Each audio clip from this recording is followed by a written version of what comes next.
Here's how Galaxy learned never to trap a human cub or their honey badger. The alarm screamed through the cargo hold as 10-year-old Danny Martinez realized the alien ship's door had sealed shut behind him. His honey badger Brutus growled low in his throat, claws scraping against the metal floor.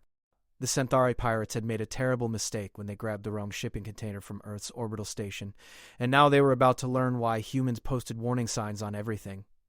Danny pressed himself against the cold wall as footsteps echoed closer. 3 massive reptilian figures appeared through the doorway, their scales gleaming purple under the harsh lights. They stopped dead when they saw the small human child and the stocky animal beside him. "A youngling," the lead Centauri hissed in broken English. "This will bring premium price on Verkov Prime." Brutus charged before the translator finished speaking. The honey badger moved like a furry missile, latching onto the nearest pirate's leg with teeth that had evolved to crack open beehives and fight off lions. The Centauri screamed, a sound that echoed through the ship's corridors. His companions stumbled backward as Brutus twisted and tore, completely fearless despite being a fraction of their size. Danny didn't waste the opening. He grabbed a loose pipe from the damaged container and swung it hard against the control panel. Sparks flew as the emergency systems activated, and red lights began flashing throughout the ship. The second pirate lunged for him, but Danny rolled under the clawed hand and kicked hard at the alien's knee joint. The creature buckled with a shriek. "Get the animal off me!" the first pirate howled, trying to shake Brutus free. The honey badger's jaws only clenched tighter, and his claws raked deep furrows through the scales. The third Centauri pulled out what looked like a stun weapon, but Danny was faster. He threw the pipe like a spear, hitting the alien's weapon hand. The device clattered across the floor, and Brutus released his victim long enough to chase after the new target. The pirate barely got his hand back before those powerful jaws snapped shut. Danny grabbed the fallen stun weapon and fired. The blast caught the second pirate square in the chest, and the massive creature went down hard. The first pirate, still bleeding from Brutus's attack, scrambled toward the door. Danny fired again, and another one dropped. The third Centauri was pressed against the wall, watching Brutus with wide, terrified eyes as the honey badger circled back toward Danny. The animal's face was splattered with purple blood, and his eyes gleamed with something that looked almost like satisfaction. "Good boy," Danny whispered, reaching down to scratch behind Brutus's ears. The honey badger made a chittering sound that might have been contentment. The remaining pirate spoke rapidly into a communicator, his voice shaking. Within minutes the door opened again, but this time a dozen more Centauri filled the corridor, all heavily armed. Their leader, wearing elaborate armor, stepped forward and stared at the scene of carnage in the cargo hold. "One human child," he said slowly, "did this?" Danny stood straighter, keeping one hand on Brutus's head. The honey badger's muscles were coiled tight, ready to attack again despite being outnumbered. The human cub and his companion had just declared war on an entire pirate crew, and they showed no signs of backing down. The pirate captain's expression shifted from shock to something that looked almost like fear, as he finally understood what every human already knew. You never, ever mess with a human's family. And you definitely never trap them in a corner. The Centauri captain raised his weapon, but his hand trembled slightly. Behind Danny, more alarms began to sound. The emergency beacon he'd activated was already broadcasting their location across every frequency. Help would come, but the question was whether these pirates would be smart enough to let them go before more humans arrived to show them exactly how protective Earth's species could be. Brutus took one step forward, and every single alien in that corridor took one step back. The standoff lasted exactly 8 seconds before the captain's communicator crackled to life. The voice that came through spoke in rapid Centauri, but Danny caught enough of the tone to understand. Someone important was very, very angry. The captain's scale shifted from purple to a sickly gray color. "The beacon," he hissed at his crew. "The human fleet has detected it. They are demanding our immediate surrender and the return of their youngling." He looked at Danny with something between rage and disbelief. "Do you understand what you have done? The humans are threatening to declare war over one child." Danny smiled, and it was not a nice smile. "You should probably give me back then." The captain's claws clenched around his weapon, but he didn't fire. Behind him, his crew shifted nervously as more alarms joined the chorus. The emergency beacon was getting louder, more insistent, and somewhere in the distance Danny could hear new sounds. Heavy sounds. The kind that came from military ships dropping out of faster-than-light travel. "We could still sell you before they arrive," the captain said, but there was no conviction in his voice. "The Verkov markets would pay millions for a human child and an Earth predator." Brutus snarled, and purple drool dripped from his jaws. The honey badger had tasted alien blood now, and his entire body language said he was ready for more. Danny kept his hand steady on the stun weapon, his finger near the trigger. "You could try?" Danny said quietly. "But Brutus here has fought off leopards and survived snake bites that would kill 10 of you. And me? I'm from Detroit. My mom's a Marine and my dad teaches survival training. So go ahead, try to take us." The Centauri captain's communicator screamed again, this time in English. The voice was female, sharp, and absolutely furious. "This is Commander Lisa Martinez of the Earth Defense Force. You have 30 seconds to release my son, or I will personally tear your ship apart piece by piece. The entire Fifth Fleet is with me, and we have already locked weapons on your position. Every alien in the corridor went perfectly still." The captain's weapon lowered slowly, almost involuntarily. In the background, Danny could hear the distinctive sound of multiple ships achieving weapons lock. The targeting systems made a high-pitched whine that grew louder with each passing second. "Your mother is Commander Martinez?" the captain whispered, and now there was real terror in his voice. "Butcher of Proxima 7? Danny's smile grew wider. "Yeah, and she's kind of protective. You grabbed me from the container she was shipping home from her last deployment. That's her personal cargo you just stole." The pirate captain dropped his weapon entirely. His crew followed suit, and the clattering of falling guns echoed through the corridor. Behind Danny, Brutus made a sound that was almost like laughter, a chattering growl that said he understood exactly what was happening. "We surrender," the captain said quickly, raising all 4 of his hands. "Please tell your mother we surrender. We did not know. We thought it was just standard cargo. We did not know it was a human youngling. We definitely did not know it was her youngling. Or that he had a honey badger," one of the other pirates added weakly. Danny walked forward, and the entire group of armed aliens parted like water, pressing themselves against the walls to avoid getting too close to either him or Brutus. The honey badger strutted alongside his human, head high, looking incredibly pleased with himself. They made their way down the corridor toward the docking bay, leaving a trail of terrified pirates in their wake. The captain followed at a careful distance, speaking rapidly into his communicator in both Centauri and broken English, apparently trying to convince the human fleet not to blow them all into atoms. Danny could hear other voices responding, his mother's among them, and they did not sound merciful. When they reached the docking bay, Danny stopped and turned around. The entire pirate crew had followed them, keeping a respectful distance. They looked like they wanted to be anywhere else in the galaxy. "Here's what's going to happen," Danny said, his voice carrying the authority of someone who knew they held all the cards. "You're going to sit here quietly until my mom arrives. You're not going to touch anything, you're not going to try to run, and you're definitely not going to point any more weapons at me or Brutus. Understood?" The captain nodded so vigorously his head looked like it might fall off. "Understood, young human." "Completely understood. We will not move. We will barely breathe." "Good," Danny said.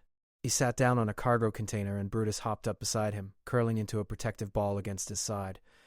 The honey badger kept his eyes on the pirates, making sure they knew he was still watching. "Still ready." The wait lasted 12 minutes.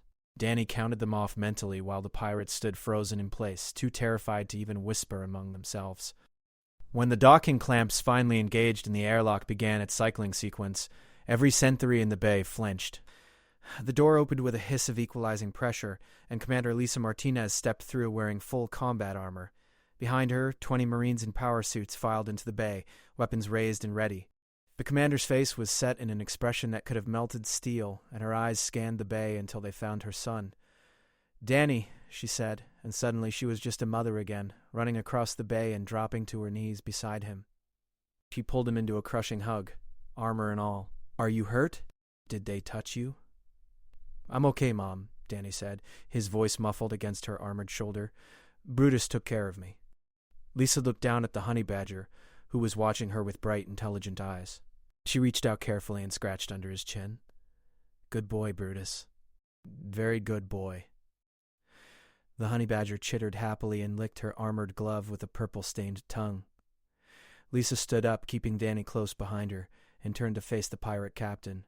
Her expression went cold again, and when she spoke, her voice carried the weight of someone who had fought in dozens of battles and won them all. "Captain," she said quietly, "you made several mistakes today. First, you stole from the Earth Defense Force. Second, you kidnapped a human child. Third, you threatened my son. Any one of those would be enough for me to turn your ship into debris. All 3 together? You should be praying to whatever gods your species believes in." The captain was shaking now, his scales shifting through colors so rapidly they looked like a strobe light. "Commander Martinez, we did not know. We will accept any punishment. Just please do not kill us all." "Oh, I'm not going to kill you," Lisa said, and somehow that sounded worse than if she had threatened to. "You're going to live long enough to tell every pirate, smuggler, and criminal in this sector exactly what happens when you mess with humanity's children. You're going to be the example that prevents this from ever happening again." She gestured to her Marines, who moved forward with practiced efficiency and began securing the Centauri crew. The pirates offered no resistance, moving like puppets when directed. Some of them were still staring at Danny and Brutus with expressions of pure disbelief. "How?" one of the younger pirates whispered. "How did one small human and an animal defeat 3 of our warriors?" A Marine sergeant, a man named Kyle Patterson with scars running down his face, laughed as he zip-tied the alien's hands. "You really don't know anything about Earth, do you? That animal is a honey badger. They're famous back home for being absolutely fearless. There are videos of them fighting off lions, hyenas, even jackals in packs. They have skins so thick and loose that predators can't get a good grip. They have resistance to venom that would drop an elephant, and they never ever give up once they start a fight." "But the child," another pirate said weakly, "he is so small." "He's a human child," Patterson replied, pulling the restraints tight. "Which means he's already tougher than most adult species in the galaxy. Add in that his mother is Commander Martinez, which means he's been trained since he could walk, and you never stood a chance. The only question was whether you'd be smart enough to surrender before more of you got hurt." Lisa was already on her communicator, making reports to Fleet Command and arranging for the pirate ship to be towed back to Earth space for processing. Danny sat on the cargo container with Brutus, watching the organized chaos of the military operation.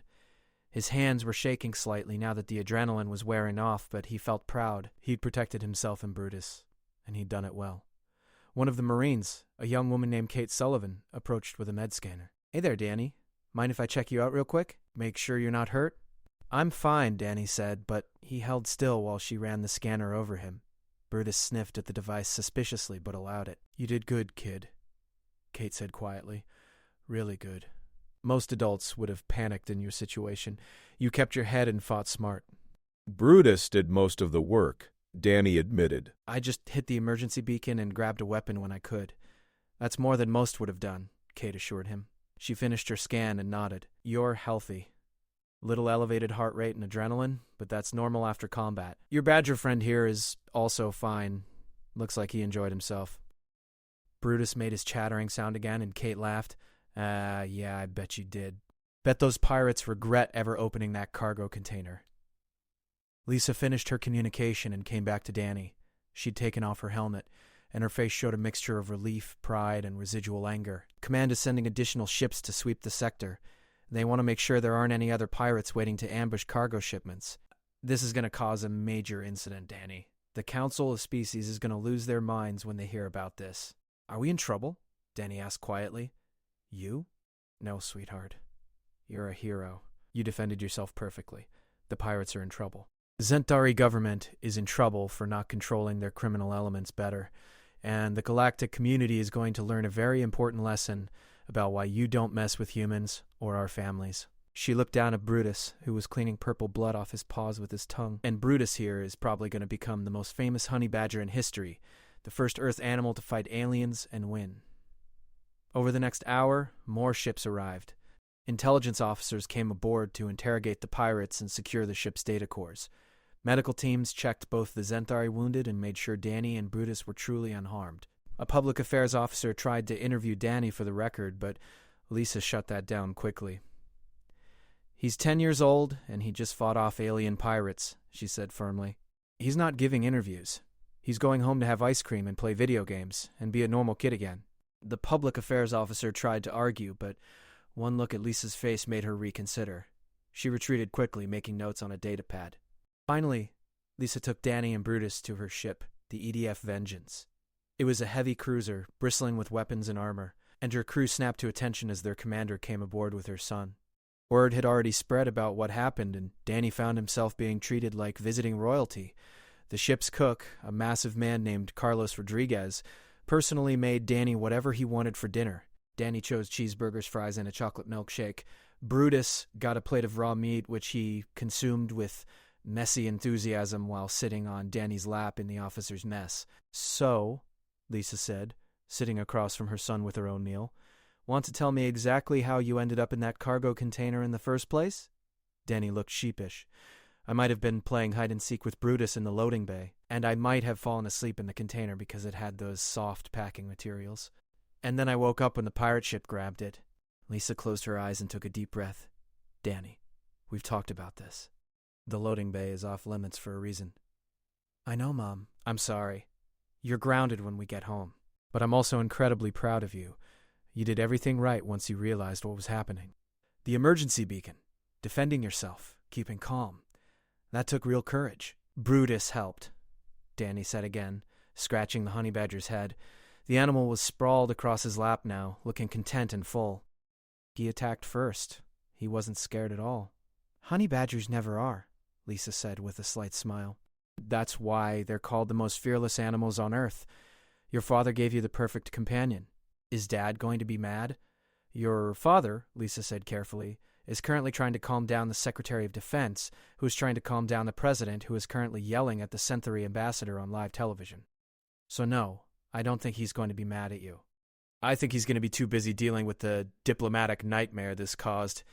Danny winced. "That bad?" "Danny, you just became the spark that might ignite the first real human military response to galactic piracy.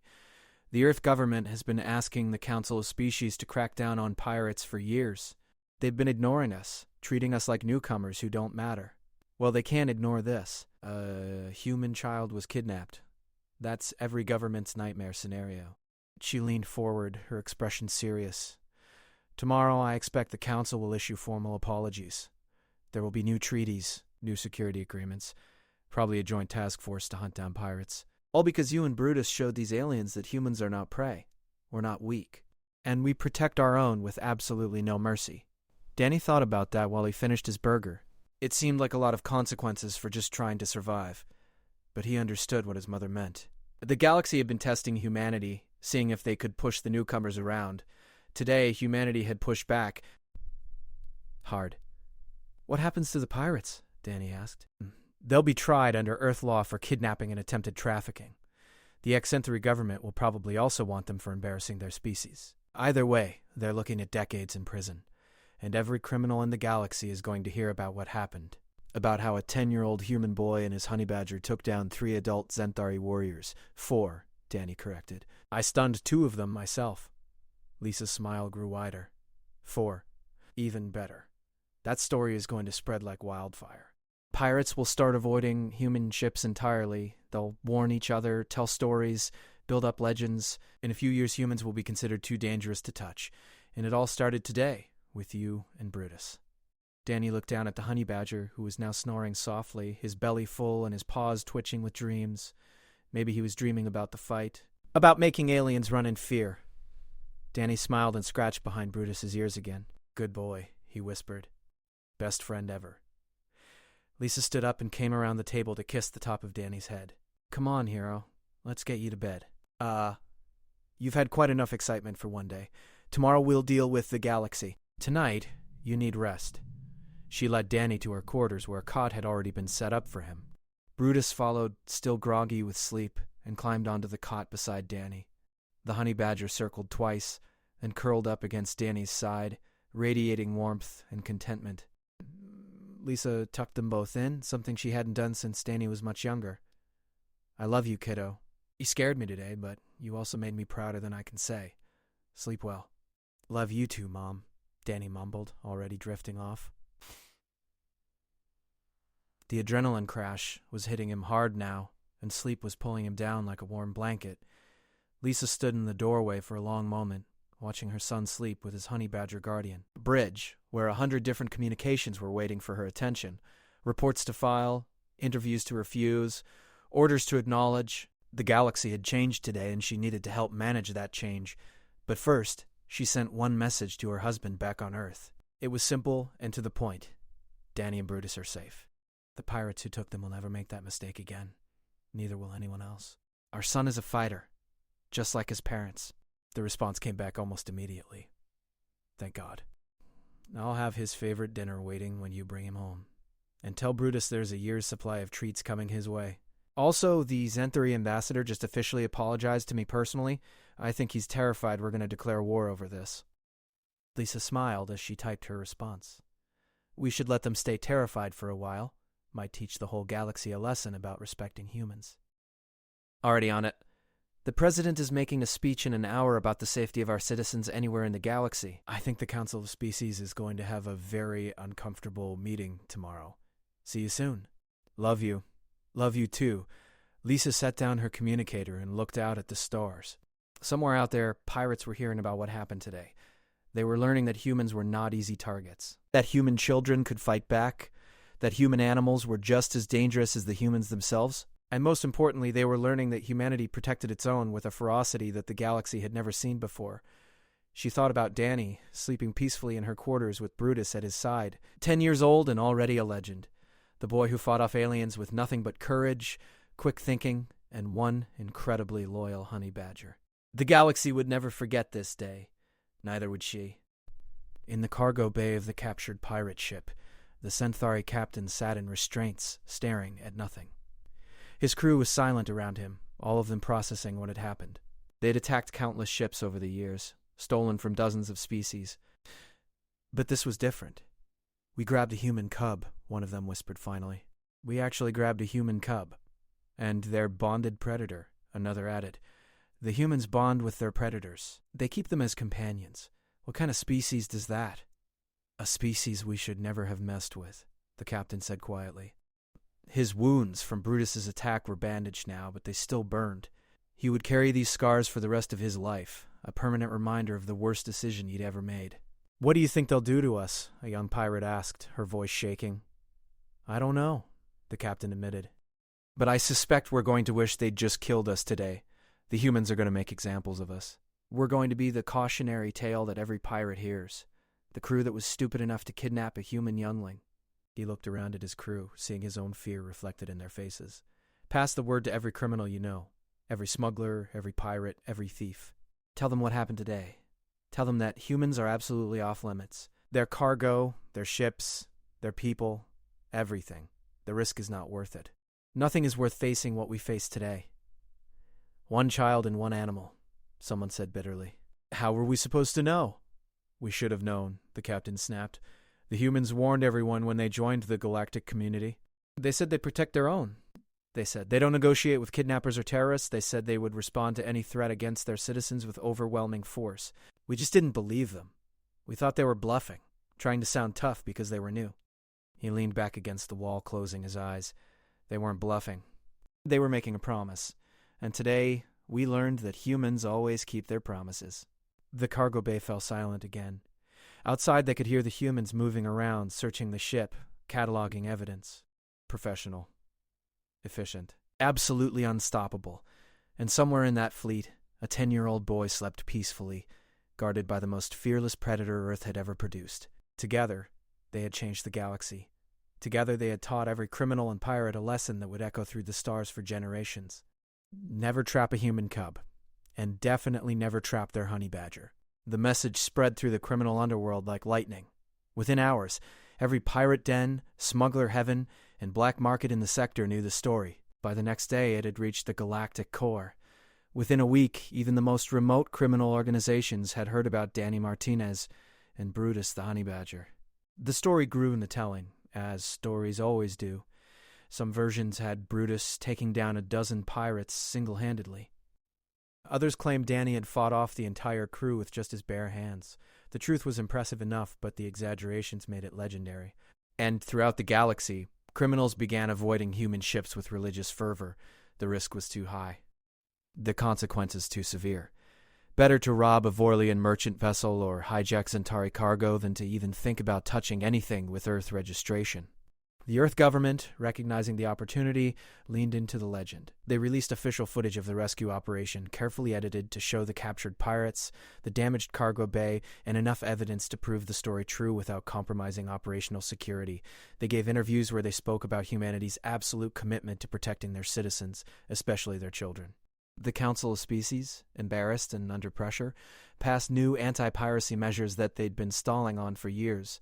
Joint patrols were established. New penalties were introduced, and human ships were given priority protection in every sector. All because of one boy and one honey badger who refused to be victims. 6 months later, Danny stood on a stage in the Earth Defense Force headquarters, wearing his nicest clothes and looking uncomfortable under all the attention. Brutus sat beside him on a specially made platform, wearing a tiny medal around his neck. The ceremony was being broadcast across the entire human sphere and to selected alien audiences. The Secretary of Defense approached with 2 medals, one designed for humans and one specially crafted for Earth animals. She pinned Danny's medal to his chest first, then carefully attached Brutus's to his collar. The honey badger bore it all with patient dignity, though his eyes kept wandering to the refreshment table where he could smell meat.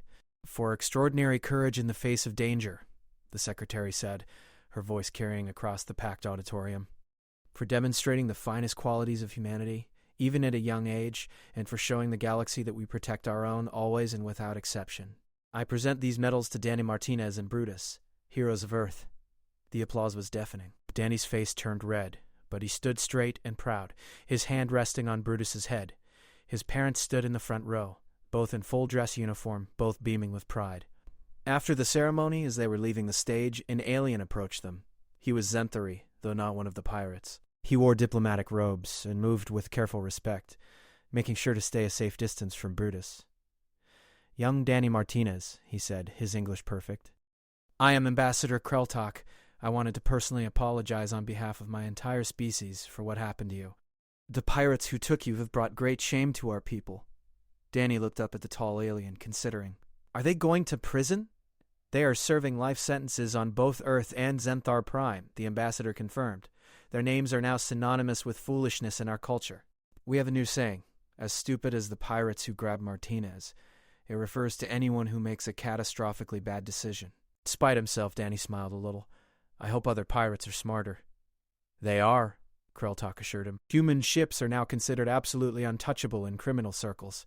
Some pirate organizations have even posted bounties on any crew member who attacks a human vessel, not to capture them but to punish them before humans can respond.